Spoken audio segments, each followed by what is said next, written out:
Hey, hello, I'm Kråkan, also known as Corvus Cornix, and welcome to Classic Movie Rambles, where I talk about old movies that I found in my closet while cleaning. This week's movie is one of the X-Files episodes, Souhaite, which basically means I wish, and it's French. So the movie starts with a fat guy in a golf car riding around yelling for a person named Anston. And he finds Anston reading a magazine about boats. So Anston is not very good at doing his job at this storage locker lawn thingy. So he gets one last job. He's supposed to clean up one of the lockers. It's 407. And he opens like the door. It's like a garage door, and he goes in and he finds a rug, and he pulls it up and he finds a woman inside. And then the manager comes back and he realizes that Anston isn't there, so he yells some more, and then the boss mouth kind of disappears, so he doesn't have a mouth anymore.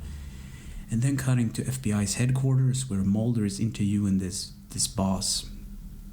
And Scully enters the room and she gets scared because he has basically had newly surgery to open up his mouth.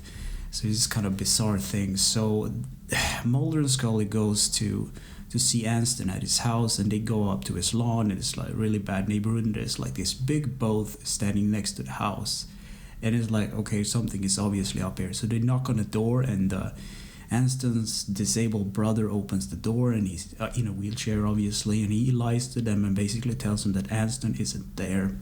And Mulder looks through the crack of the door, and he sees this woman in there, and he's kind of curious to whom that is. But there will be a lead up to this later. So they leave to investigate so Mulder and Scully leaves to investigate the 407 locker, the garage thing, and they find a lot of old stuff, a lot of valuable stuff, and they also find some pictures of the woman that Mulder saw in the kitchen area of the Anston's house. And then cutting back to the Leslie, Anston, and the woman having an argument, and it turns out that this woman is what you call like a genie or a djinn, so she can grant 3 wishes, and you have to be very specific about what you wish. It's like a monkey paw thing. If you have to be very specific, otherwise things go wrong. So Anston ponders on one. He's gonna wish for his 3rd wish, because this is his last wish. So he's like, well, I want to be invisible. And the genie or the djinn just like, god damn it. And she makes him invisible, and he takes off his clothes because the clothes are obviously visible, and he runs to a crossing and he sees 2 beautiful women, and he's about to run across the road and group them, and he gets hit by a car, and he dies. So later Scully gets to investigate this body at a morgue, and she thinks it's just a weird thing where so the funny thing, they found the body due to like a person on a bike actually tripping over him, and it's like an imprint in the sand. It's kind of a funny effect. But she starts to like feel it out, and she realizes there's actually something there, and she puts on some like yellow powder to really she basically paints out the form of Anston, if that makes sense. And then Mulder arrives as well, and he starts to look into it, and he also tells Scully that the woman in the pictures, it was the same at the house, and something is really weird about this. And he says that the woman is the missing link. So they have to go and talk to Leslie. But Leslie kind of lies even more, and he gives him like what is supposedly like the lamp thing for the genie, the MacGuffin thingy, but it isn't. It's like their brother's weed stash, which I thought was funny. And then Mulder goes back to Scully, and he shows her a couple of photos like Mussolini and Nixon, and in the background this genie is basically there. He hasn't figured out that she's a genie yet, and then cutting back to Leslie at the with the djinn's mat, because the mat is basically what ties her. If you open the mat, you get the wishes. So Leslie wished for his brother to come back from the dead.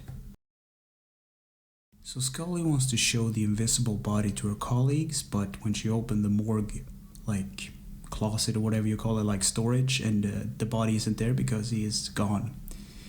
So back at the caravan, Leslie is with Aniston, and he's like a zombie. He's like not saying anything, just sitting there, and he wishes for him to talk because he was the one that unrolled the mat. So Aniston starts to scream because now he's in pain, because he can feel his insides, and he he's dead and everything. So Aniston wants to warm himself up, so he goes to the gas stove and tries to light it up, get some warmth, but he pulls up like the cord or the hose thing and starts to try to light a match. And then the brother, which is not Leslie, is not the brightest one, he finally figure out what he wants for his third wish. He wants to have legs so he can walk again. But then Aniston managed to light the the gas and the whole thing explodes, and just as like Scully Mulder is about to go back to the caravan, everything flies into pieces. So sometime later, Mulder is interviewing the Djinn, and he's figured out like everything. So she basically explains to him that she isn't evil or anything. It's just that people make bad wishes and bad choices, and that's how things go down. So she can't leave until he has made his 3 wishes, because he was the one that unrolled the mat this time.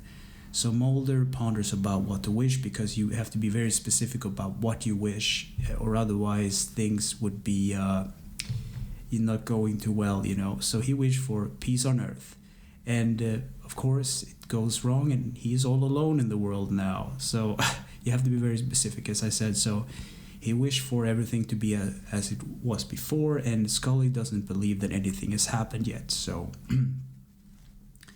and then cutting to Scully and Mulder sitting in a sofa, drinking beer and eating popcorn and watching like a bad movie. And Scully asks him like, what did you wish for? Like, what was your third wish? And I think Mulder just smiles and something. And then you cut to the Djinn at like a cafe, because that was one of the things. She just wanted to be free and just take the day as it like comes, like carpe diem and all that, and have a cup of coffee, Who doesn't want that? And don't have any responsibilities. That's the end of the episode. So what do I think about this episode? Well, I like the X-Files and I like science fiction, but it's really hard to recommend science fiction to someone that doesn't, like it, I guess. So I like to... There was a period in my life where I like binged all the seasons, and there are a couple of them. I think like this is like the 6th or 7th season or something that this is on. So there's a lot of episodes, like 20 episodes on each or something. But I really like the X-Files, and the whole premise of the X-Files hasn't aged, because it hasn't aged badly. I mean, it's actually kind of fun to go back to all these old things that were made in like the late 1990s or whatever you say. So yeah, I can recommend this to those who like sci-fi. I think that's what I'm trying to say. So anyway, thanks for listening and or watching, and take care.